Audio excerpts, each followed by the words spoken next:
আসসালামু আলাইকুম।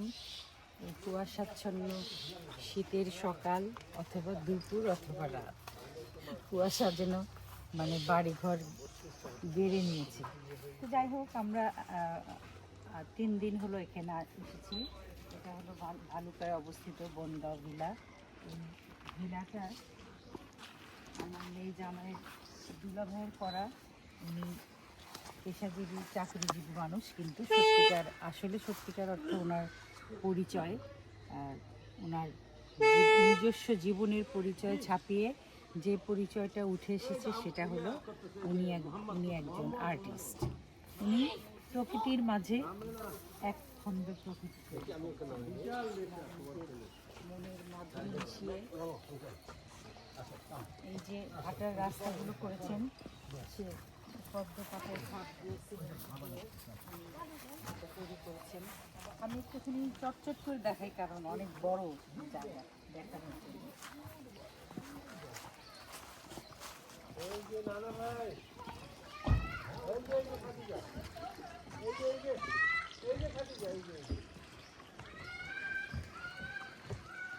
এখান থেকে বাড়িটা দেখা যাচ্ছে, একটা গোল শেপের একটা বাড়ি। সেখানে সমস্ত কিছু, বাথরুমের অ্যাক্সেসরিজ থেকে শুরু করে বসার চেয়ার টেবিল, এই প্লাস্টিকের চেয়ারগুলো আলাদা, কিন্তু ওনার ঘরে যে খাট, সমস্ত কিছু উনি বাঁশ এবং কাঠ দিয়ে ইনস্ট্রাকশন দিয়ে তৈরি করেছেন। সেগুলো আসলে দেখার মতো। ওনার কাপড় রাখার হ্যাঙ্গার, বই রাখার র্যাক এবং আলমারিটা আমি দেখাচ্ছি একটু পরে। খুবই সুন্দর। এখানে এই বাড়িটা উপরে টালি দেয়া, একটাই ঘর, কিন্তু অনেকগুলো মানুষ সেখানে মেহমান আসতে তখন থাকতে পারে।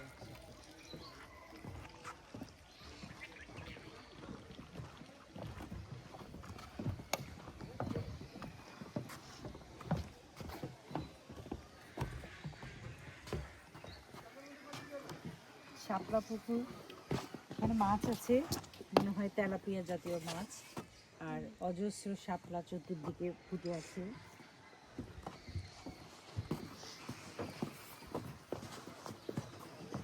এখানে একটুখানি বসার, একখণ্ড অবসর যাপন করার জন্য একটা দোলনার মতো। সত্যিকার অর্থে সারা বাড়িতেই এরকম, যে ব্যস্ত জীবনে একটুখানি অবসর। আমার এর আগেও আমি আরেকবার এসেছিলাম, তো তার চেয়ে এখন গাছগুলো আরও বড় হয়েছে। আমি যখন দেখেছিলাম, আমি একটু দূরে ওই গাছগুলো দেখাই। বড় বড় গাছের সাথে ওই আইভি লতাগুলো উঠে গেছে। কি অদ্ভুত! মানে কে যে কাকে জড়িয়ে আছে এটা বলা যাচ্ছে না। অসাধারণ। এই এই যে ন্যাচারাল একটা বেড়া তৈরি হয়েছে। উনি কিন্তু ওনার বাড়িতে কোনো সিমেন্টের বেড়া দেন নাই। সিমেন্ট দিয়ে আমার বাড়িতে যেরকম একটা সিমেন্টের একটা ওয়াল আছে, দেয়াল আছে, উনি এখানে সিমেন্টের বেড়া ব্যবহার করেন নাই। আর ক্রিকেটের যে নেট থাকে সেই নেটটা দিয়েছেন, এবং এই আইভি লতা প্রথম নিচ পর্যন্তই ছিল, কিন্তু সে তার নিজস্ব চরিত্র অনুযায়ী যত দূর ওঠা যায় উঠে গেছে।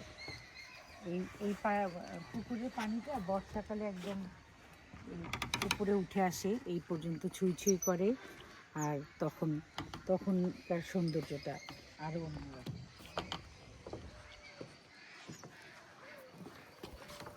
এখান দিয়ে একটু নিচে পা ঝুলিয়ে বসা যায়, সেটা একটা অন্যরকম শান্তি। আমি এখন বসবো না।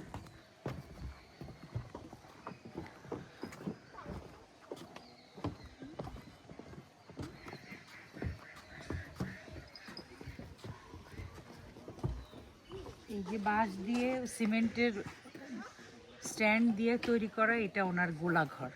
এখানে উনি ধান জমিয়ে রাখেন। ওনার কিছু ওইদিকে আগে ছিল, আমি এবার দেখি নাই, ধানের ক্ষেত।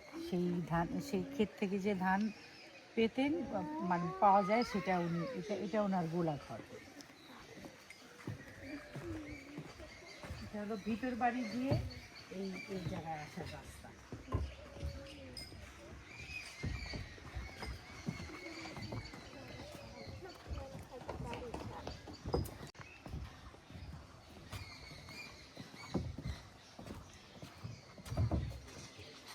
সুন্দর করে লেখা টং ঘর।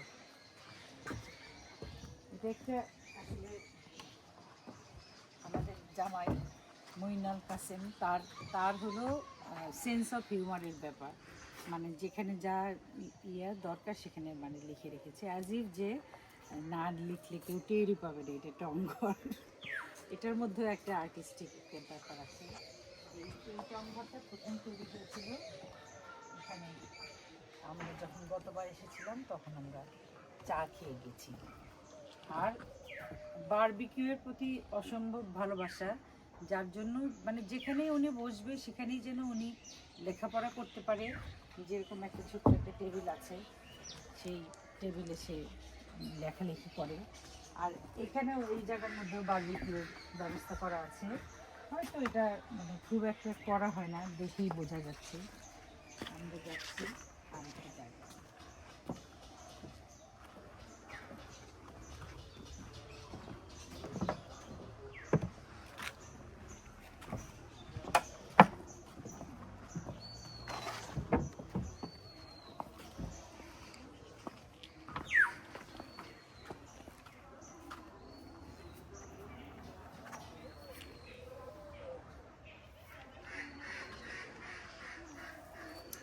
এখানে একটা চুপ করে একটা কথা বলি, কেউ যেন না শোনে।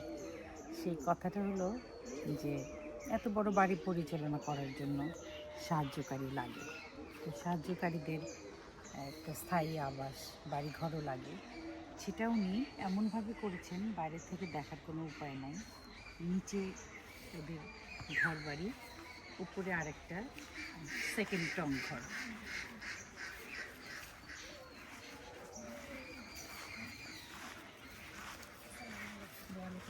ভালো আছেন? হ্যাঁ যাবো, আমি একটু ঘুরে ঘুরে দেখতেছি।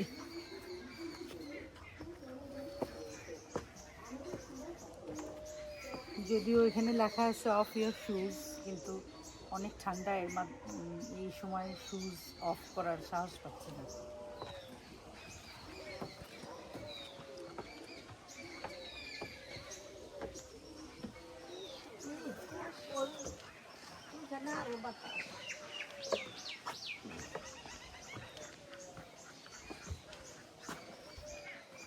এই টংঘরটা একদম অনন্য, মানে এখানে বসলে যে কবি তার কবিতা চলে আসবে, যে গায়ক তার গান চলে আসবে। আমি তো আর গায়ক না, আমি যেহেতু কণ্ঠশিল্পী, এই জন্য আমার গান আসতেছে না।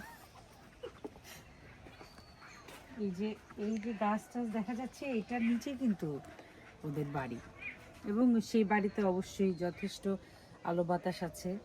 তো মানে উনি যেভাবে জিনিসটা চিন্তা করেছেন, সবার সম অধিকার বন্টন আর দেখতে দৃষ্টিনন্দন সব কিছুই যেন সমানভাবে থাকে। এখানে প্লাগ পয়েন্ট, মানে চা গরম করা, ফ্লাক্স চার্জ দেওয়া, সব কিছুর ব্যবস্থা আছে।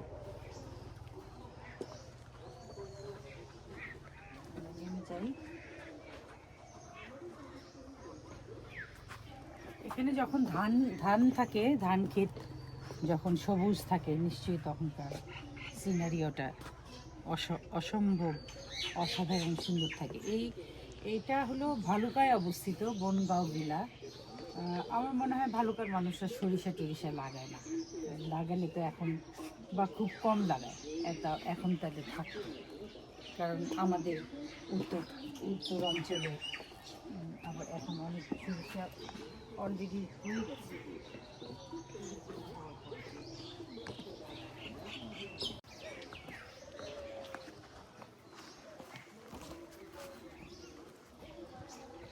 এখানে ছোট্ট একটা কচুরি পানার খাল।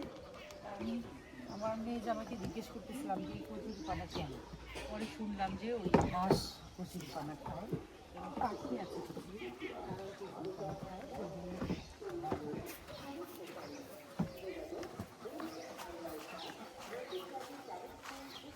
এখানে মুরগি আছে, কবুতর আছে।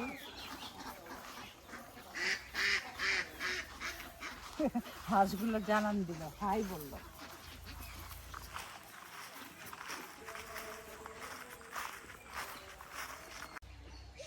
এখানে যদি মানে ওনার মেয়ের বিয়ে দিয়েছেন, এই বাড়িতে অনুষ্ঠান করেছেন, সেই ক্ষেত্রে শত শত চেয়ার দরকার হয়, তো চেয়ারের গোডাউন।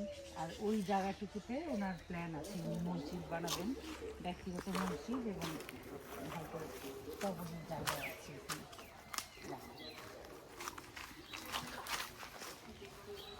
এটা ফুটবল অথবা সকার খেলার মাঠ। এখানে কিছু পাখি, পাখি অরণ্য, পাখি অভয়ারণ্য। দেখা যাচ্ছে না, এই যে একটা পাখি খাচ্ছে। হ্যালো মিমি, লিলি কোথায়?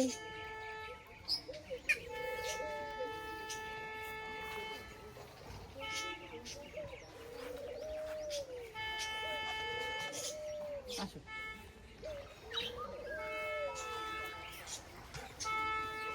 কিছু দেখে নাকি?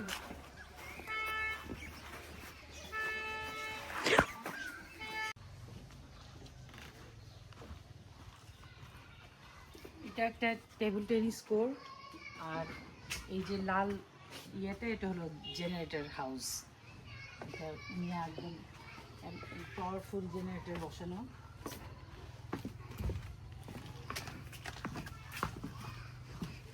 দক্ষিণটা ওনার নিজে হাতে করা, বোঝাই যাচ্ছে, সুন্দর পাতার ছাপ দিয়ে উনি করেছেন। এটা দক্ষিণা বেঞ্চ, দক্ষিণ দিকে উনি এখানে মাঝে মাঝে তোষক তোষক বিছিয়ে, বা যারাই কেউ শৌখিন থাকলে তারা এখানে বসে। এটা দক্ষিণ সাইড, দক্ষিণা বেঞ্চ। আর এখানে এখানে আবারও এটা তো বেসিন, কিন্তু এখানে কোথায় জানি শুনলাম যে আরেকটা ইয়ে, তো ওটা ওটা ওনার গ্রিন হাউস। আমার মনে হয় যে এখন আপাতত কিছু নাই। সরি, ওটা সাইকেলের, সাইকেল রাখার স্ট্যান্ড। আর এখানে কিছু সবজির বাগান, যেহেতু মানে উনি অনেক দিনের জন্য চলে গেছেন, যার জন্য একটু কম কমই হয়েছে। ব্রোকলি, ওইদিকে ফুল পাতাকপি আছে, বেগুন আছে, টমেটো আছে।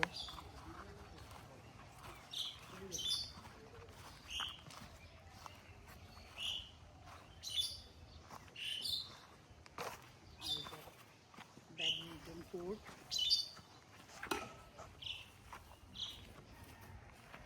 রাত্রে যখন লাইট জ্বলে তখন এটা অনেক অন্যরকম সৌন্দর্য ফুটে, দিনের বেলায় আবার আরেক রকম।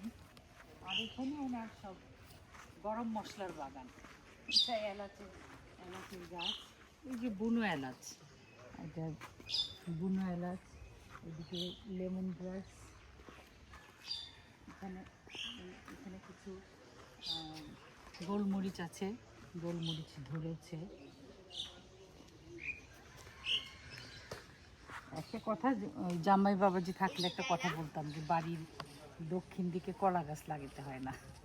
ওইটা আসলে শাস্ত্র একটা, যে আগের দিনে ছিল না যে কলা, মানে টিনের ঘর, বেড়ার ঘর, কলা গাছ ভেঙে বাতাসে ভেঙে পড়লেও ঘর বাড়ির ক্ষতি হয়, সেই জন্য মুরব্বীরা বলতেন। এখন তো সেই সেই ভয় নেই।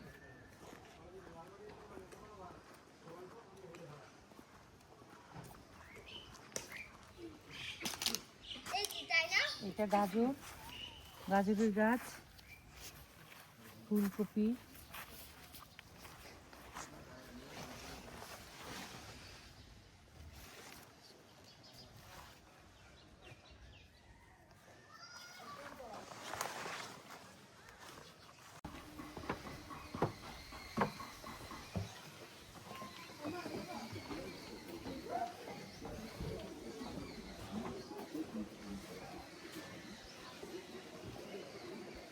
আমার হাত এখন এমনিতেই ঠান্ডা হয়ে গেছে।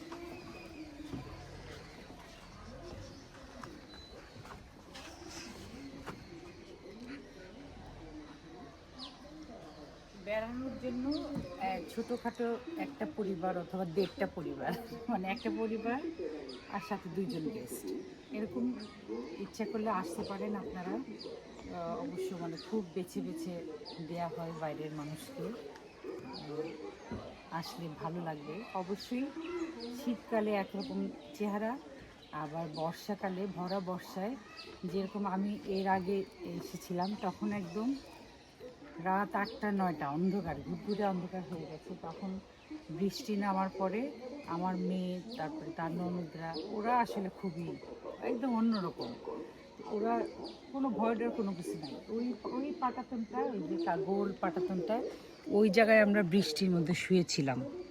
সেই যে শান্তি, সেই যে অনুভূতিটা, ওই অনুভূতিটা এখনও আমাকে তাড়িত করে, এখনও মনে পড়ে আমার। মানে সেটা প্রকাশ করার মতো না।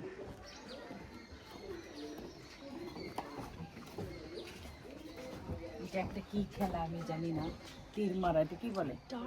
হ্যাঁ, ডার্ট নাকি জানি, ডার্ট। না ডার্ট কি জানি, হ্যাঁ,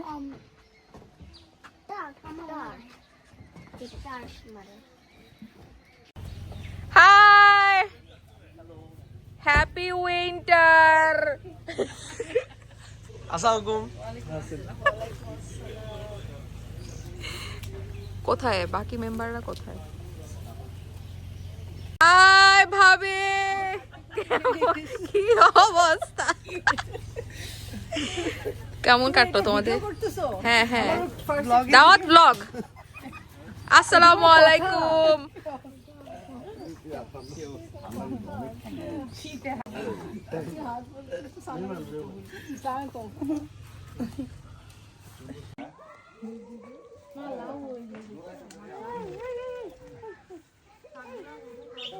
ওইটা পুরো লিলি না?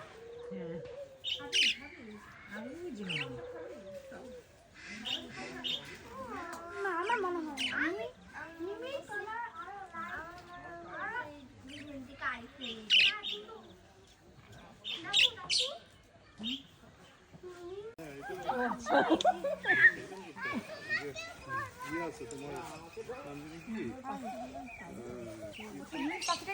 ময়ূর না ময়ূর না, একটা একরকম তিতির, তিতির মুরগি, তিতির পাখি। হ্যাঁ, ময়ূর না। এগুলা এগুলা দেশি ঘাস না? হ্যাঁ, হ্যাঁ, বগুড়া হয় না এরকম?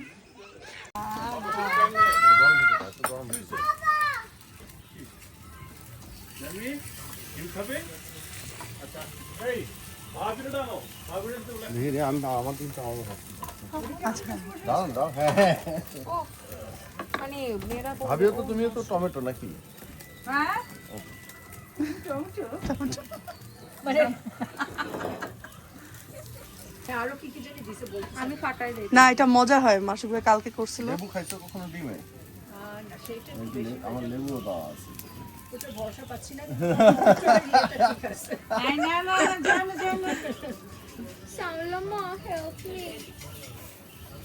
Baba, বাবা, help me.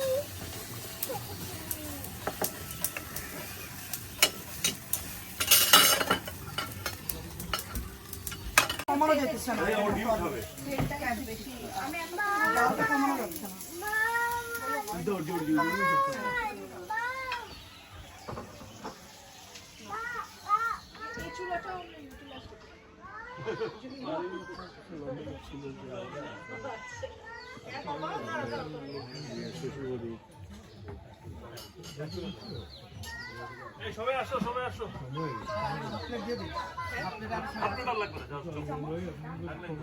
আসো নাস্তা দিতে হবে।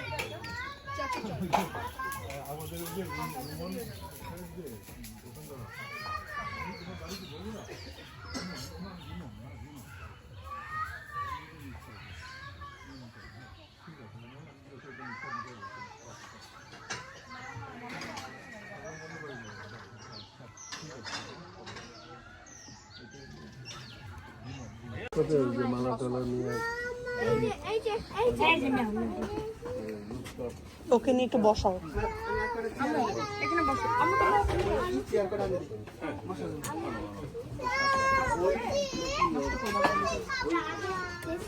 তুমি একটা কাজ করতে পারো, এই এর একটা কোনায় টান দিয়ে দাও। এটাই মনে হচ্ছে কি এদিকে গেলে বর্ত হচ্ছে টান দাও।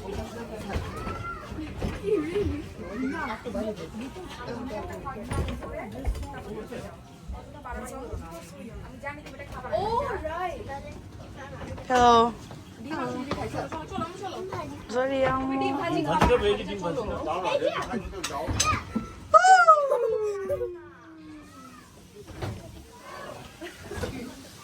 ভাবি বস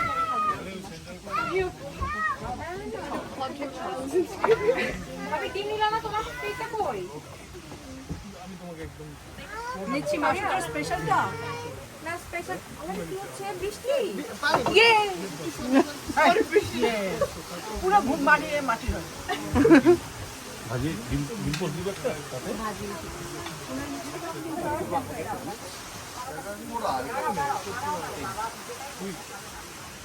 এই যে আলাদা প্লেট আছে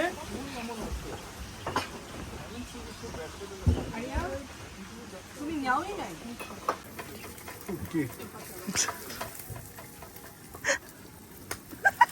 জীবনের প্রথম মানুষ সত্যি মুখে দিয়ে ফেললাম। ওষুধ খেয়ে কেমন লাগলো সেটা বলো। এই লাইফের ফার্স্ট। যে একটা গন্ধ পাচ্ছ না, ওটাই হলো। আগে আমি ভাবতাম শুটকি খাওয়াচ্ছে মরা। কয়টা ডিম? ওইটা যাই রকম সেটা দাদা বেটা কোদম ডিম ভাজি খাবে আর করবো না না আছে তোমার আম্মুর আসছে করে ফেলে একটু কাছে না। করে ফেলবো হ্যাঁ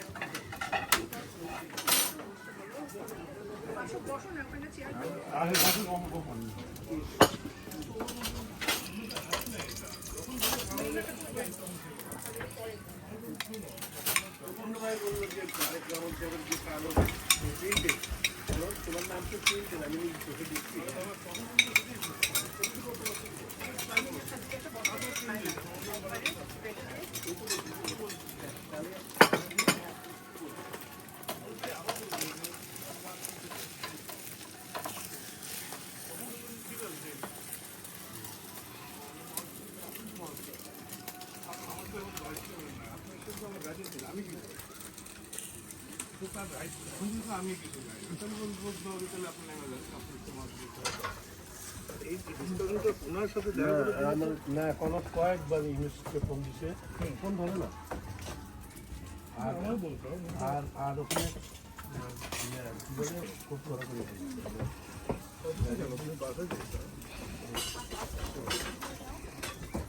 যাইনি তুমি তো বললে যে আমার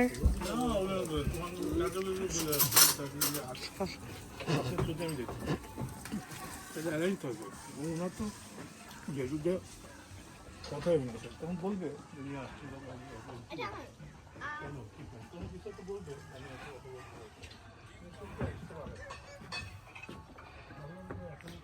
মামা চিন্তা করতেছো কি চিন্তা করতেছো মামা?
না ওর প্রিন্ট আওয়ার কনফেস করে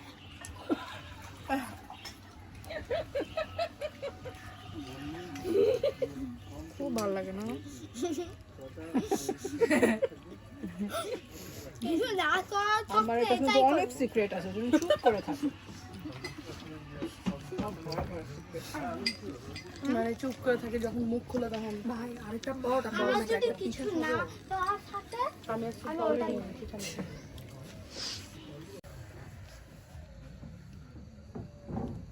শাপলা পুকুরে একটা মাছ রাঙা, একটা বুড়া মানুষ বসছে। Hello, hi. তোমাকে কি বলে ডাকবো?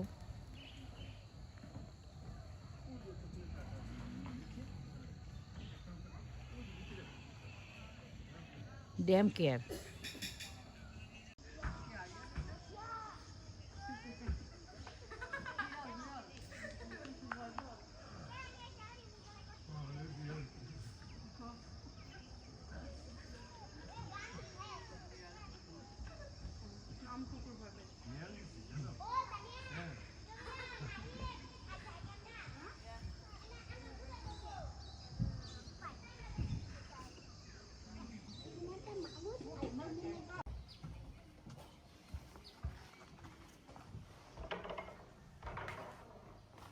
ঘরের ভিতরে আমি পুরোটা দেখাতে চাই না, আমরা 3 দিন ছিলাম তো, একদম পুরা এলোমেলো। ওই যে ওখানে একটা জিনিস আছে, এটা হলো হ্যাঙ্গার।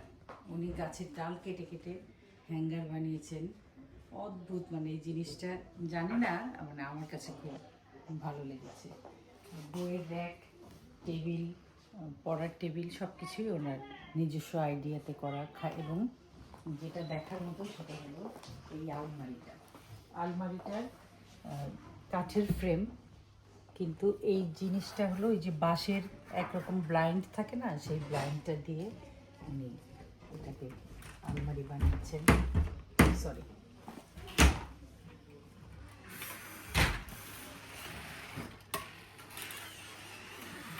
এখানে ঠিকই একটা কাঠের ইয়ে, কিন্তু এই যে এটা খুব দৃষ্টিনন্দন, আমার কাছে খুব ভালো লাগে। আমরা এবার বাড়ির বাইরে যাই, বাড়ির বাইরে না, বাড়ির ভিতর বাড়ি। এখানে একটা ছোট্ট নিজস্ব রান্নাঘর, ইনডোর একটা রান্নাঘর। সেই রান্নাঘরে ওনারা খুবই নানান দেশি খাবার খেতে পছন্দ করেন, যার জন্য একদম গোস্ত কিমা করার মেশিন থেকে আখের রস বের করার মেশিন সব কিছুই আছে।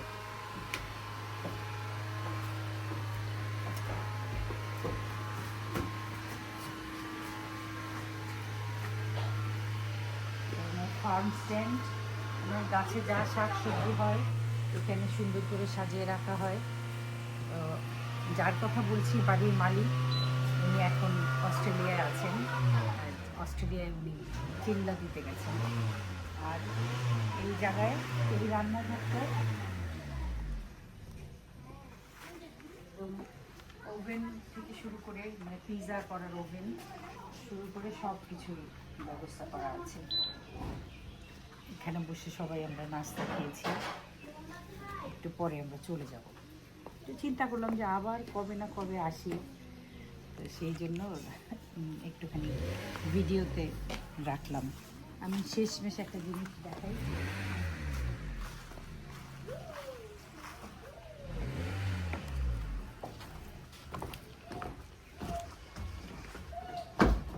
এটা ওনার স্টোর, মানে সমস্ত ইকুইপমেন্টস, উনি যা যন্ত্রপাতি ব্যবহার করেন সমস্ত কিছু রাখার একটা ছোট্ট একটা রুম। আর